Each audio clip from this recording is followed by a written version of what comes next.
예레미야 13장 말씀 보겠습니다. 13장 1절부터 11절까지 혹시 찾기가 불편하시면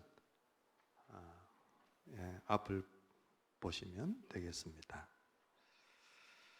예레미야 13장 1절부터 11절 읽어갈 때 짝수절 여러분 함께 읽어주시고요. 주님께서 나에게 이렇게 말씀하셨다.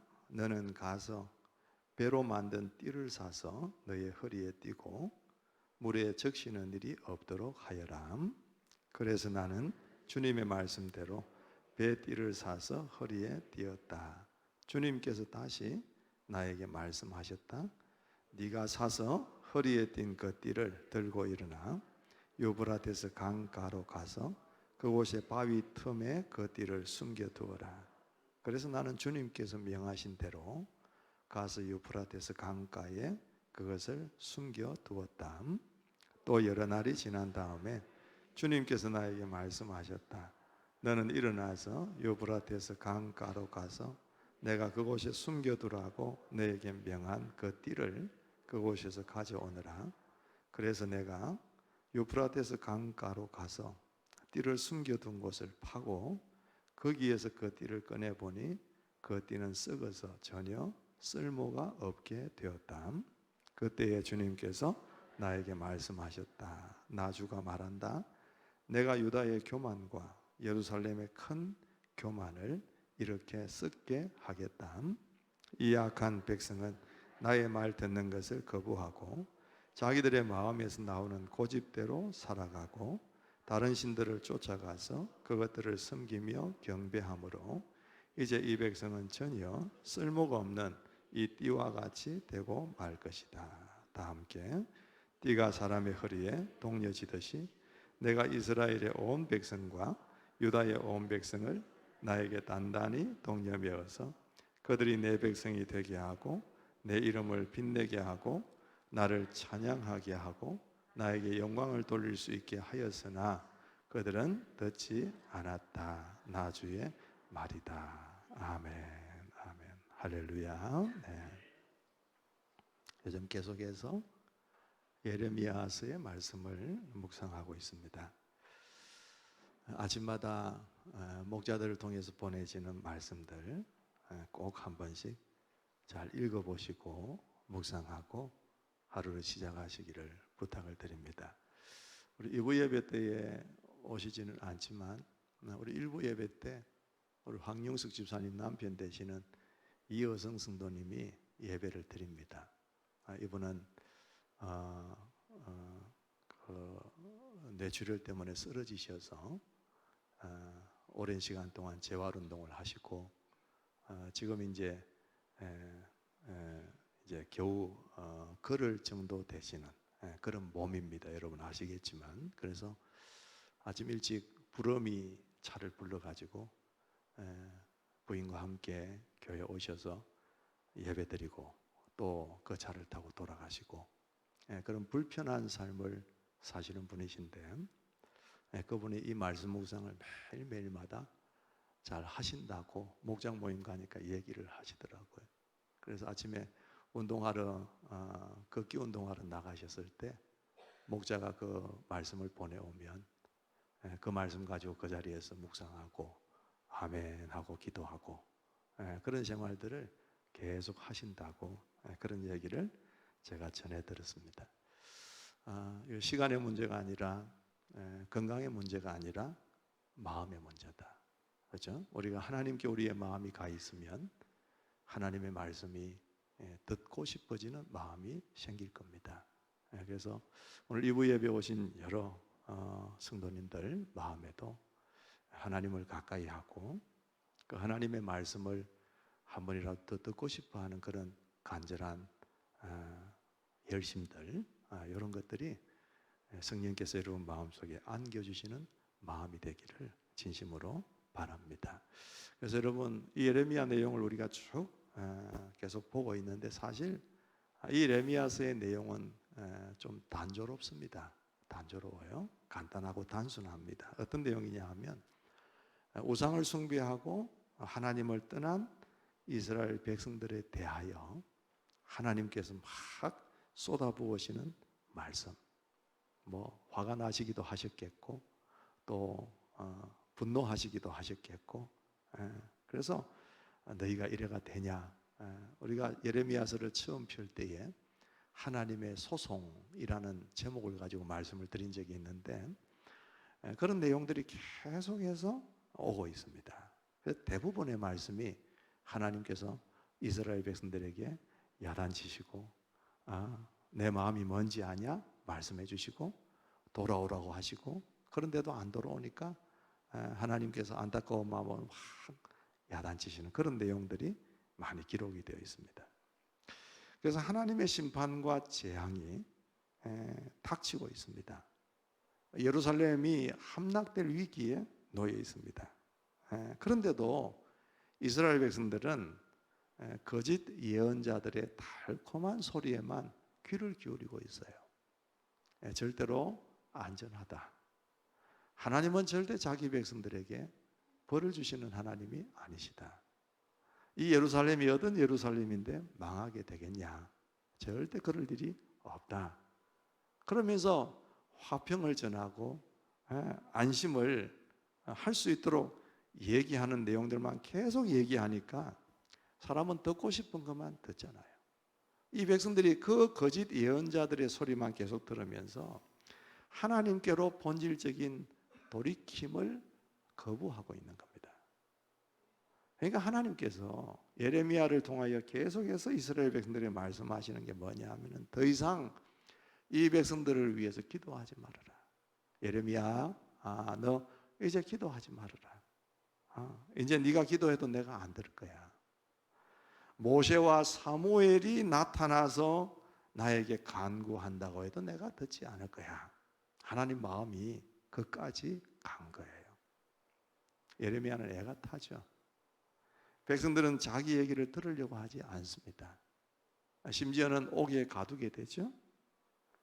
그런데도 불구하고 하나님께 중보하면서 기도합니다. 하나님, 그래도 이 사람들이 하나님의 백성 아닙니까? 하나님 좀 용서해 주시고 감해 주시고 돌봐 주시기 바랍니다. 이게 계속해서 진행되고 있는 내용들이에요.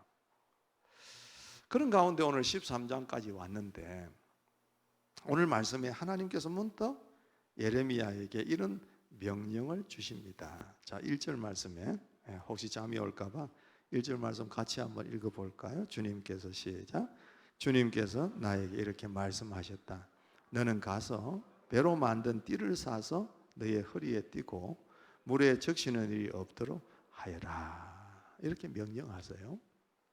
배로 만든 띠를 사서 너의 허리에 띠고 물에 적시는 일이 없도록 해라. 여러분, 배로 만든 띠 그러면 무슨 생각이 나십니까? 대부분이 허리띠를 연상하시게 될 겁니다. 그렇죠? 뭐 그 당시에는 원피스 같은 옷을 입었을 수도 있고요.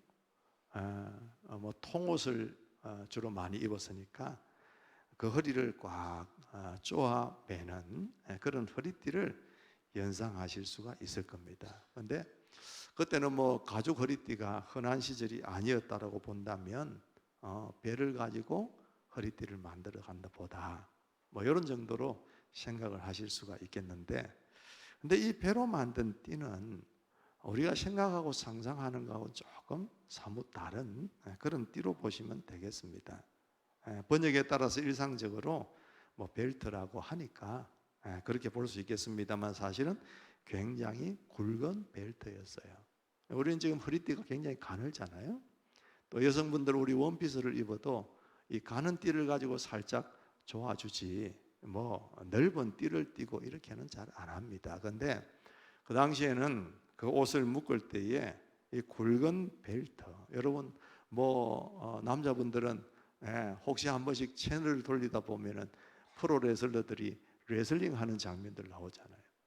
그리고 우승하고 나면은 막 벨트를 큰 걸 하나 들고 차고 막 이걸 막 올리면서 영광스럽게 포효하는 그런 모습 보잖아요.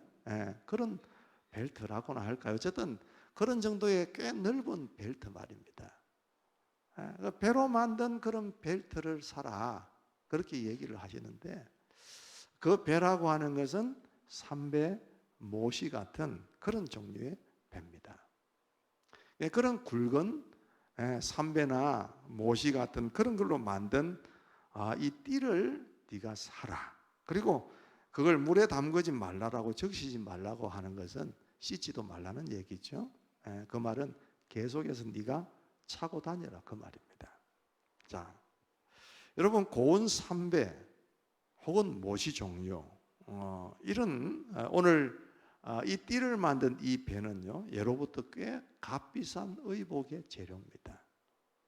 그래서 여러분 수의 같은 것도 삼배로 다 만들고 하지 않습니까? 그런데 이 구약 시대에는 이 삼배 그 당시 고대에는 왕들이 그런 배의 종류를 가지고 옷을 많이 입었다고 얘기를 해요. 그리고 굵은 띠를 띠고요. 사치스럽고 값비싼 복석으로 장식하기도 하고 그랬답니다. 그리고 제사장들이 입었던 여러분 세마포 에봇이라는 옷도 그런 종류의 옷입니다. 그러니까 이런 옷을 입고 이런 배띠를 허리에 띠고 다니는 사람은 뭘 말하냐? 자기의 신분의 고귀함을 나타내는 거예요. 그래서 이 배띠를 띠고 다니면 사람들의 주의를 끌게 되고 존경심을 이끌어내는 그런 명품과 같은 것이다. 그렇게 생각하시면 이해가 조금 되실 것 같습니다. 어쨌든 이 배띠라는 것은 꽤 좋은 거예요. 명품 같은 겁니다. 근데 하나님께서 이걸 하나 사라고 엉뚱하게 그런 요구를 하시는 거예요. 그러나서 이걸 이제 하나님의 명령대로 이유도 모른 채 그 배띠를 이제 차고 있던 그 예레미야에게 하나님께서 명령을 또 3절에 보니까 뭐라고 하시냐 하면은 유브라데스 강으로 가서 그곳의 바위 틈에다가 이 띠를 숨겨라라고 말씀하십니다. 그리고 또 그 숨겨놓은 띠를 다시금 찾아라고 말씀하세요. 여러분 어떻게 됐을까요? 그 유브라데스 강가에 가서 그 바위 틈에 뭐 땅을 파든지 뭘 했겠죠. 그 배띠를 숨겨 놓았는데 그 다음부터 얼마의 세월이 흐른 뒤에 하나님이 그걸 다시금 찾아오라고 했는지는 모르겠지만 어쨌든 그걸 다시금 파고 찾았을 때 그 띠는 썩어 있었다 그랬습니다. 이게 무슨 얘기일까요? 왜 하나님께서 이스라엘 백성 이 예레미야에게 배띠를 사서 거기에다가 묻으라고 했을까? 참 궁금해지는 그런 대목입니다. 자, 여러분, 하나님께서 이 예레미야에게 그 띠를 가지고 유브라데스 강가에 묻으라 그랬는데 유브라데스 강이 어디쯤 있는 곳이냐 하면은 이 예레미야의 고향인 아나돗이라는 곳인데 거기로부터 이 유브라데스 강까지는 한 600km나 되는 거예요. 여러분 여기서 서울까지 한 400~500km가 되나요? 그 거리보다 훨씬 더 먼 길입니다. 그 강가에 가서 이 배띠를 묻으라라고 말씀을 하는 거예요. 왜 그랬을까요? 여러분 이 유브라데스 강가는 그 강까지 가는 게 한 600km면 그 당시에 걸어서 도보로 가게 되어지면 한 3일 정도 길을 가야 되는 거리라고 합니다. 그 먼 거리에 가서 그 띠를 묻으라. 그리고 그 띠를 또 파서 그 썩은 띠를 보게 하시는 하나님의 의도가 뭔가 그 말입니다. 여러분 유브라데스 강은 방금 말씀드린 대로 이 예레미야가 갈 수 있는 지척에 있는 거리의 강이 아니었습니다. 먼 거리에 있는데 그 강은 어디에 소속되어 있는 강이냐 하면은 여러분 잘 아시는 바벨론 왕국에 속해 있는 강이었어요. 바벨론 하면은 무슨 나라입니까? 나중에 이 예레미야가 그토록 기도하고 울면서 울부짖고 있는 그 유다 백성들을 통째로 잡아 삼키는 식민지로 삼는 나라 아니겠어요? 여러분 이제는 조금 힌트가 되고 이해가 되시죠? 그러니까 이 백성들이 이 썩은 띠와 같은 이 백성들이 이제는 이 바벨론이라는 먼 곳에 가게 될 것이다. 쫓겨나게 될 것이고 팔려가게 될 것이고 잡혀가게 될 것을 예고하고 있는 그런 말씀이에요. 근데 그럼 이 명품 뱃띠는 뭘 얘기하냐? 뭘 상징하냐? 왜 여기에 등장하고 왜 하나님께서 이 말씀을 하시냐라고 한다면 그 해석되는 말씀 될 만한 것이 11절 말씀이에요.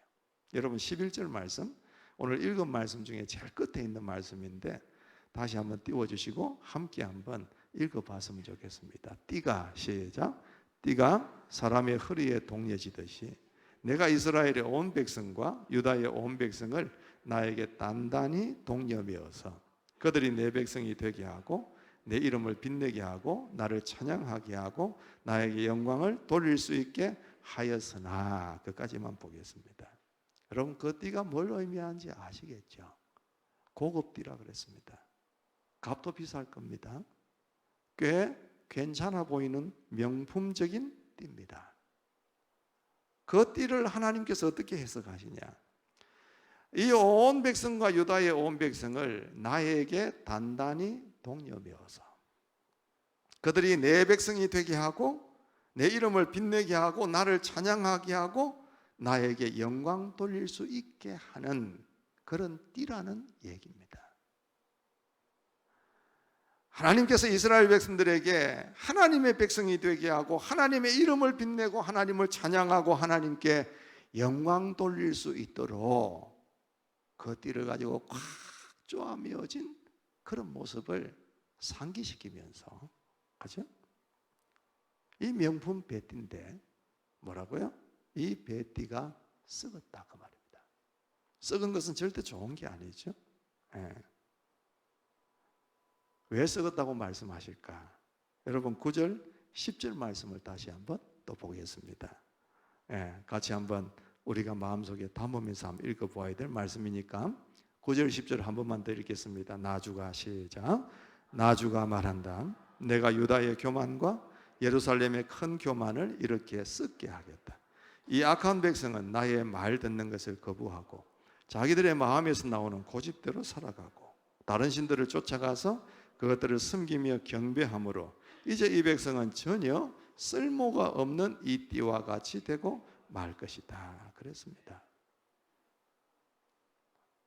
하나님께서 이 이스라엘 백성들, 유다 백성들을 하나님께로 이 뱃띠로 가지고 묶듯이 묶어놓고 너는 내 백성이야, 내 이름을 빛나게 해야 돼, 나를 찬양해야 돼, 나에게 함께 있으면서 연합되어 있으면서 나에게 영광을 돌려야 돼 그랬는데 이들이 어떻게 했다고요? 교만한 마음을 가지고 하나님의 말씀을 듣는 것을 거부하고 자기 마음에 나오는 고집대로 살고 다른 신들까지 쫓아가서 섬기고 경배했다 그 말입니다. 그래서 띠가 썩은 것과 같이 이 백성은 전혀 쓸모가 없는 이 띠처럼 썩은 백성이 되었다 그 얘기입니다. 그래서 당신이 그처럼 영광과 존귀를 주시려고 하신 그 백성을 600km나 되는 먼 곳까지 잡혀가게 하시는, 순환을 당하게 하는 그 모습을 하나님께서 이 띠의 얘기를 가지고 예레미야에게 하고 싶어 하신 말씀이다 그 말입니다.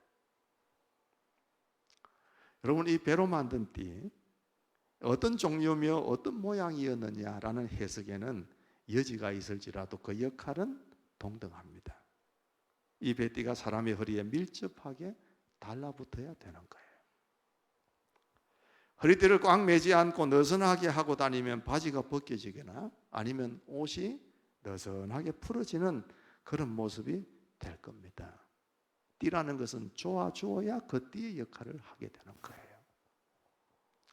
여러분 하나님께서 이스라엘 백성들을 보고 내가 이 띠가 사람의 허리에 동여지듯이, 동여맨다는 얘기를 하는데 이 동여맨다는 얘기가 구약 성경에 다른 데도 쓰여진 곳이 있습니다. 어디냐 하면 창세기 2장 24절 말씀이에요. 한번 띄워주시면 같이 한번 보겠습니다. 그러므로, 시작. 그러므로 남자는 아버지와 어머니를 떠나 아내와 결합하여 한 몸을 이루는 것이다 그랬어요. 결혼식 때 많이 듣는 얘기예요. 말씀이에요. 그런데 여기 보면은 남자가 아버지 엄마를 떠나서 한 아내 여인을 만나 가지고 결합한다 그랬어요. 그래서 한 몸을 이룬다 그랬어요. 여기에서 결합한다는 말이 뭐냐? 하나님이 오늘 말씀하시는 동려 맨다는 것과 동일한 단어예요. 남자와 여자가 만나서 한 가정을 이루고 한 몸을 이루고 한 부부가 되는 연합체가 되는 것처럼 너희와 내가 함께 연합하는 것이 허리에 동려 매는 거예요. 이거는 하나님과 그의 백성이 얼마나 강한 친밀성과 밀착성이 있어야 되는가를 얘기하고 있는 겁니다. 그런데 이스라엘 백성들은 그렇지를 못했어요. 왜? 교만했다 그랬습니다. 여러분, 교만이라는 말이 뭘까요?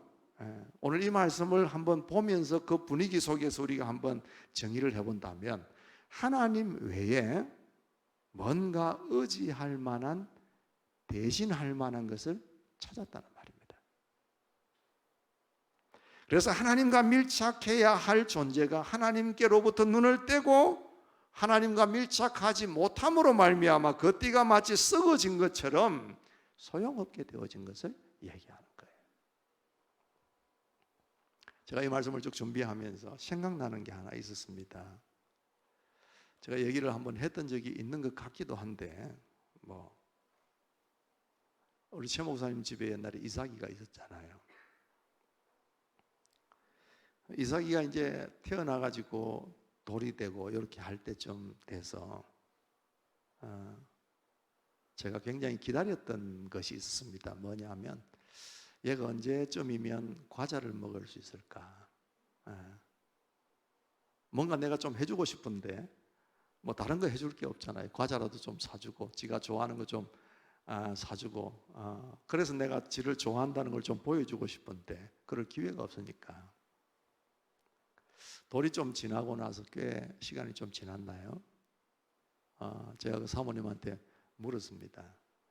애가 지금은 뭘 좀 사줘도 되나요? 바나나 우유 사줘도 됩니까? 또 계란 과자 같은 거 사줘도 되나요? 드디어 어느 날 허락을 받았어요.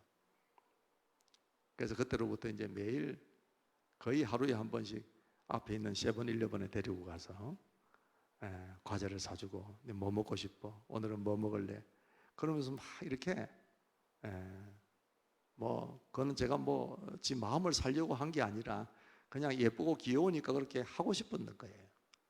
그래서 과자도 하나씩 사주고 또 애를 데리고 또 그때는 잘 걷지를 못할 때니까 안고 이 교회 주변을 다니면서 고양이만 나타나면 고양이 구경시켜주고 걔가 얼마나 저를 좋아했겠습니까, 여러분? 그러니까 저만 보면 끔뻑 넘어가는 거예요. 진짜 그랬습니다. 지금은 보기만 보면 도망을 가지만 어느 날 제가 이제 그러던 가운데 요 교회 식당을 딱 들어갔는데 마침 사모님이 이제 이 띠로 된 포대기를 가지고 이 이삭이를 업고 이 식당 안을, 교회 식당 안을 이렇게 거닐고 있었던 것 같아요. 그래서 이삭이를 업은 사모님은 그 배 싣고 있는 그 주방 쪽에 거기에서 이제 있고 나는 이제 문에서 딱 들어갔는데 거리가 꽤 멀잖아요. 식당에서는 끝에서 끝인데 저를 보자마자 이삭이가 대단히 죄송한 말입니다만 환장을 하는 겁니다. 그냥 보고 좋아가지고 어쩔 줄을 몰라 하는 거예요. 그러면서 엄마가 포대기로 꽉 잠해가지고 이렇게 있는데도 애가 거기에서 빠져나와가지고 막 엄마 목을 타고 막 내한테 오겠다고 믿지 못하는 표정으로 지금 보고 계시지만 하여튼 그런 일이 있었어요. 그 생각이 났습니다. 저는 걔한테 뭘 줬냐면 과자 몇 개만 사준 것밖에 없어요. 또 뭐 고양이 구경시켜주고 뭐 강아지 있으면 강아지 구경시켜주고 지가 좋아할 만한 것 있겠다 싶으면 몇 가지 해준 것밖에 없습니다. 근데 엄마는 매일마다 걔한테 먹을 걸 주고 걔 요구 들어주고 필요를 채워주고 돌봐주고 다 하잖아요. 근데 그 한순간에 제가 나타나니까 뭐 그냥 어쩔 줄을 몰라 하는 거예요. 역할은 조금 다르기는 하지만 제 마음속에 그런 생각이 드는 거예요. 이스라엘 백성들의 마음인 건 저런 모양 아니었겠나 싶은 생각이 떠오르는 거예요. 하나님께서 항상 이스라엘 백성들을 늘 염두에 두면서 지극히 사랑하고 계시는데도 누가 하나 과자 사주면 거기 좋아서 쫄랑쫄랑 따라가고, 네. 뭐 조금 좋은 거 하나 좀 제공해 주면 거기에 눈을 뗄 수 없는 존재들 같은 게 우리들 아니겠는가. 이런 생각들이 마음속에 들기 시작하는 것입니다. 여러분, 교만이라는 것은 다른 것 아니에요. 하나님이라는 분 대신에 내가 뭔가 앉혀놓을 수 있는 가치가 있다고 생각되는 그 무엇을 의지하는 것이 교만입니다. 아까 우리 장로님 기도하실 때에 지난주일 말씀을 인용을 하셨어요. 지난주일 말씀 제목이 뭐 여러분 뭔지 아십니까? 오직 하나님만, 오직 주님만 자랑하시자라는 얘기였는데, 거기에 나오는 본문의 말씀이 뭐냐면 사도행전 9장 23절 말씀이었어요. 9장 23절 말씀 한 번만 더 여러분 읽어보겠습니다. 나주가 말한다. 한번 띄워주시겠습니까? 사도행전 9장 23절 시작. 나주가 말한다. 지혜 있는 사람은 자기의 지혜를 자랑하지 말아라. 용사는 자기의 힘을 자랑하지 말아라. 부자는 자기의 재산을 자랑하지 말아라 그랬어요. 자랑하지 말아라 그랬어요. 근데 사람들은 자랑해요. 조금만 뭔가 좋은 게 있다 싶으면 자랑해요. 그리고 그 자랑하는 정도에서 조금 더 지나치게 되면서 어떤 현상이 일어나냐? 하나님이 없어도 나는 그 자랑할 만한 거리들을 가지고 살 수 있을 것 같아. 그렇게 얘기하는 것 같아요. 말은 안 하지만. 이스라엘 백성들이 그랬단 말이에요. 하나님께로 돌아가야 되는 이스라엘 백성들, 하나님께서 띠를 가지고 꽉 졸라매면서 너는 내 백성이야, 너는 나를 찬송해야 되고 나의 영광을, 그리고 나를 빛내게 하는 존재로 함께 살아가고 나와 연합해서 살아가야 하는 존재인데 너 지금 완전히 눈을 다른 데로 돌리고 있잖아. 그러면서 하나님께서 말씀하고 계시는 거예요. 그런데도 이스라엘 백성들은 깨닫지를 못하고 있습니다. 하나님이 뭔 말씀하고 계시는지. 지금도 북녘에서는 이 바벨론이 밀고 내려오고 있고 남쪽에는 침입을 받고 있고 백성들은 예루살렘은 위기에 놓여 있고, 그럼에도 불구하고 이 백성들이 하나님의 말씀에 귀를 기울이지 않고 뭐 하고 있습니까? 평안하다 안심하고 있으면서 하나님 대신에 그 무언가를 부여잡고 그걸 소망으로 삼고 있는 그들의 모습이다 그 말이에요. 어제 여러분 뉴스 보셨죠? 요즘 계속해서 탑 뉴스로 나오는 게 뭡니까? 새만금에서 열리고 있는 세계 잼버리 대회 얘기입니다. 그죠? 수천 명이 함께 모여서 이렇게 대회를 하고 있는데 참 이해가 안 가는 대목이에요. 저도 보면 어떻게 저 벌판에서 저렇게 저 행사를 하려고 했을까? 8월달이 시원한 계절도 아니고 정말 더운 여름인데 어떻게 저기서 하려고 생각을 했지? 제가 그냥 탁 봐도 그냥 안타깝다는 생각이 마음속에 들 만한 그런 일이 벌어졌습니다. 그러면서 마음속에 생각이 드는 또 하나의 생각이 뭐냐? 참 사람이라는 게 그렇다. 날씨 하나도 통제를 못 하잖아요. 그죠? 뭐 35도, 36도, 37도가 올라가면 내가 덥기 때문에 옷을 벗는 것 외에는 아무것도 할 수 있는 게 없어요. 반대로 겨울이어서 날씨가 추우면 내가 옷을 하나 껴입는 것 외에는 내가 할 수 있는 게 없어요. 1도도 낮추거나 높일 수 있는 능력이 나에게는 없습니다. 날씨뿐만 아니라면서요. 모기가 많고 벌레 때문에 철수하는 그런 팀들이 있다면서요. 벌레 두려워서, 모기가 두려워서 피해야 되는 게 우리 인간이구나.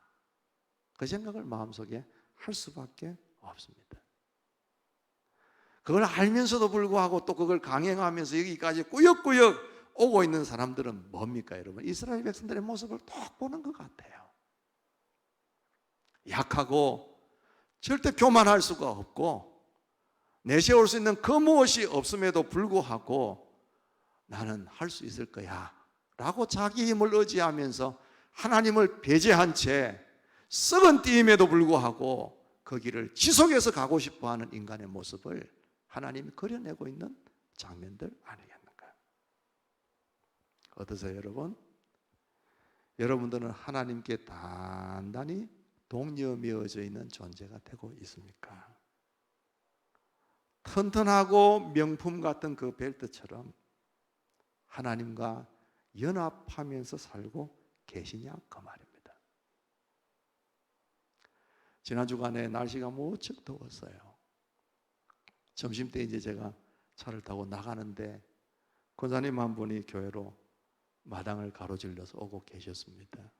차문을 내리고 제가 이 더운 날에 왜 오셨어요? 좀 쉬시지, 몸도 안 좋으신데. 그랬더니 그분이 하시는 말씀이 하나님께 인사드리러 왔습니다. 늘 새벽기도 오시는 분인데 새벽에 그날 힘들어서 못 오셨던가 봐요. 그래서 낮에라도 그 땡볕이 가장 장기를 할 때, 그때임에도 불구하고 내가 하나님께 인사하러 왔습니다. 그랬습니다. 늘 뭐 교회 오는 거지만 마음에 참 감동이 됐어요. 저런 분의 기도가 있기 때문에 그래도 여기까지 오게 되는 거구나. 날씨가 덥고 힘들지만은 몸도 불편하고 어렵지만은 그래도 하나님께 함께 있는 그 연합을 조금이라도 떼지 않으려고 애를 쓰는 모습이 그분에게서 보이기 시작하는 거예요. 성도 여러분, 우리는 하나님 없이는 하나님과 떨어져서는 살 수 없는 존재들입니다. 나와 하나님과의 관계가 느슨해져 있는 것은 없는지, 지난 한 주간 무더운 가운데 우리 교인들이 다 휴가로서 살고 계시니까 목사님 제 마음도 좀 느슨해지는 것 같더라고요. 어쩔 수 없이 남들이 다 쉬고 있다 싶으니까 저도 타이트하게 삶을 살지를 않는 것 같아요. 그래서 이거는 저에게 주시는 말씀이 될 수도 있습니다. 하나님께서 이 예레미야에게 네가 새로운 띠를 사서 네가 동여매어라 라고 말씀하셨던 것처럼 우리가 하나님과의 관계를 다시금 밀착시킬 수 있는, 어디가 조금 느슨해진 건지 한번 살펴볼 수 있는 그런 말씀이 되었으면 좋겠습니다. 그래서 여러분들의 생애가 정말 하나님의 영광과 존귀가 나타나는 복된 생애가 된다면 얼마나 성공적인 삶이 될까요? 여러분, 새로운 허리띠를 하나 사십시다. 그리고 주님과 함께 연합하는, 정말 하나님께 동여매어지는 그런 삶으로 다시금 돌아가십시다. 그럴 때 하나님이 주시는 놀라운 은혜와 세상이 줄 수 없는 행복, 축복이 우리에게 주어질 줄 믿는 것입니다. 이런 귀한 은혜가 저와 여러분들에게 있게 되기를 주님의 이름으로 축원합니다. 자리에 다 일어나셔서 우리 함께 찬양 하나 드리고 함께 기도하고 가시도록 그렇게 하겠습니다. 우리 찬양 오직 주만 바라볼지라. 하나님의 사랑을 사모하는 자, 하나님의 사랑의 눈으로 우리를 보고 계시는 거 기억하시고 다시 한번 하나님께 매이기를 소원합니다. 그 마음으로 함께 찬양하겠습니다.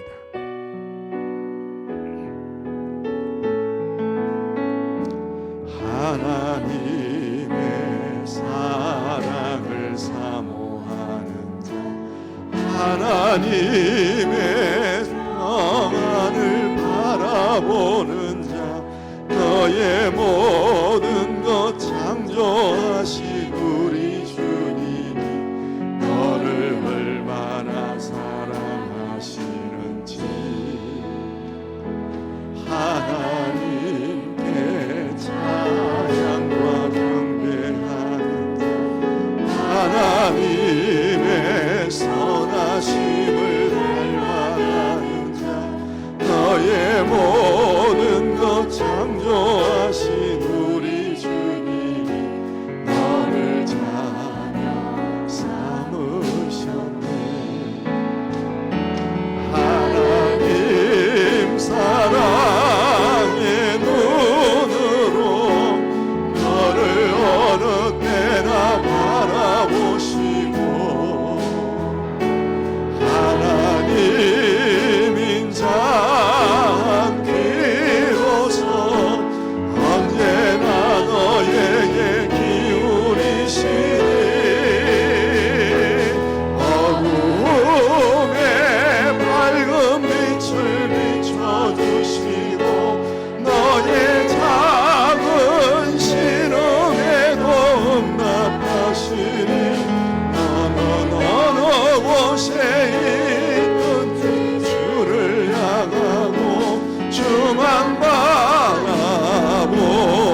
하나님 사랑의 눈으로 하나님 사랑의 눈으로 너를 어느 때나 바라보시고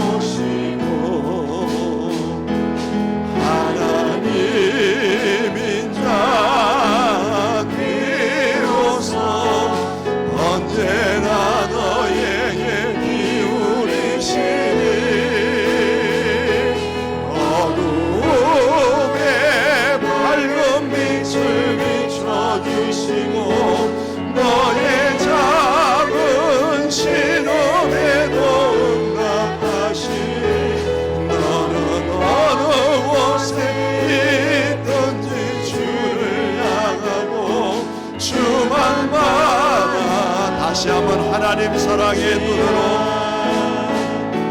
하나님 사랑의 눈으로 너를 어느 때나 바라보시고 하나님인 자 비로소 하나님인 자 비로소 언제나 너에게 기울이시니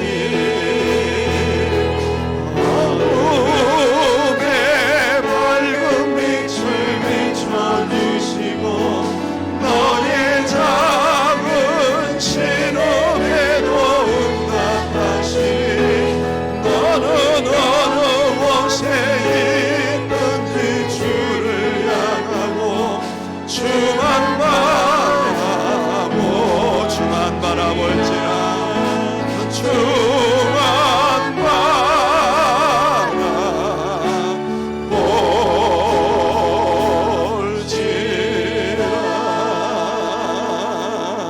바라볼지라 함께 기도할 텐데 여러분 하나님은 우리를 명품띠로 만드셨습니다.